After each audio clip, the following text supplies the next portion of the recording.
আমুল হাকাম থেকে আবু জাহেল। প্রাক ইসলামী আরবের এক শীর্ষ নেতার পতন ও ঘৃণিত ইতিহাসের পেছনের গল্প। প্রাক ইসলামী যুগে আরবের সামাজিক ও রাজনৈতিক প্রেক্ষাপটে আমর ইবনে হিশাম ছিলেন এক উজ্জ্বল ও সমীহ জাগানো নাম। তার তীক্ষ্ণ বিচারবুদ্ধি, সিদ্ধান্ত নেওয়ার ক্ষমতা এবং রাজনৈতিক প্রজ্ঞার জন্য আরবরা তাকে আমুল হাকাম উপাধিতে ভূষিত করেছিল। কিন্তু ইতিহাসের চরম পরিহাস, যাকে একসময় আরবের সবচেয়ে বুদ্ধিমান ব্যক্তিদের একজন মনে করা হতো, সেই মানুষটি পরবর্তীতে ইতিহাসের পাতায় আবু জাহেল বা অজ্ঞানতার পিতা হিসেবে চিহ্নিত হন। ইসলামের আগমনের আগে মক্কার প্রভাবশালী বনু মাকজুম গোত্রের সর্দার হিসেবে আমর ইবনে হিশামের সামাজিক মর্যাদা ছিল পর্বতসম। তিনি ছিলেন অত্যন্ত সফল ব্যবসায়ী ও কুরাইশদের শীর্ষ নেতা। তার রাজনৈতিক প্রজ্ঞার সবচেয়ে বড় প্রমাণ ছিল মক্কার প্রশাসনিক কেন্দ্র দারুন নদওয়ায় তার প্রবেশ। সাধারণ নিয়ম অনুযায়ী 40 বছর বয়সের আগে কেউ এই নীতি নির্ধারণী পরিষদের সদস্য হতে পারতেন না, কিন্তু মাত্র 30 বছর বয়সেই তাকে সদস্য করা হয়।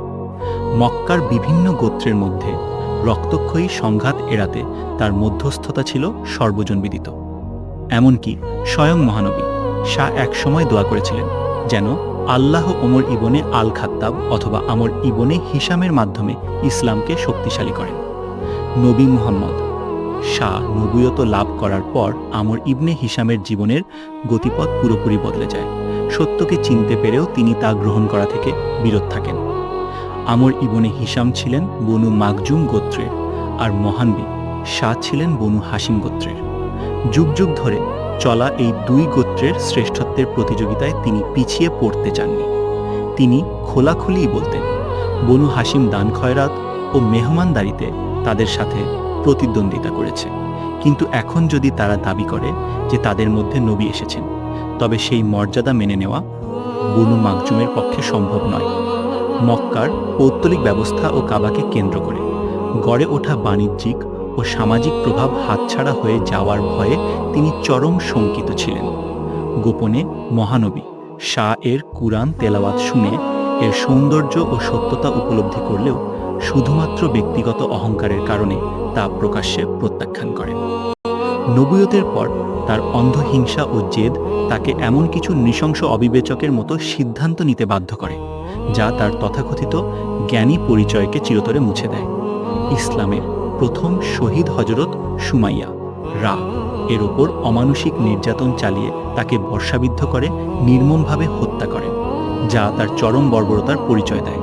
রাসূলুল্লাহ শাহ সিজদারত অবস্থায় থাকা অবস্থায় তার পিঠের ওপর পশুর নোংরা ও দুর্গন্ধযুক্ত চাপিয়ে দেওয়ার মতো জঘন্য কাজের উস্কানি দেন।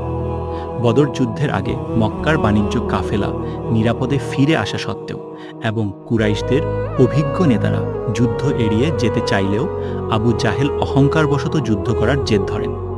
তার এই অদূরদর্শী সিদ্ধান্তেরই ফলে বদরের প্রান্তরে কুরাইশদের চরম বিপর্যয় ঘটে এবং তিনি নিজে নিহত হন।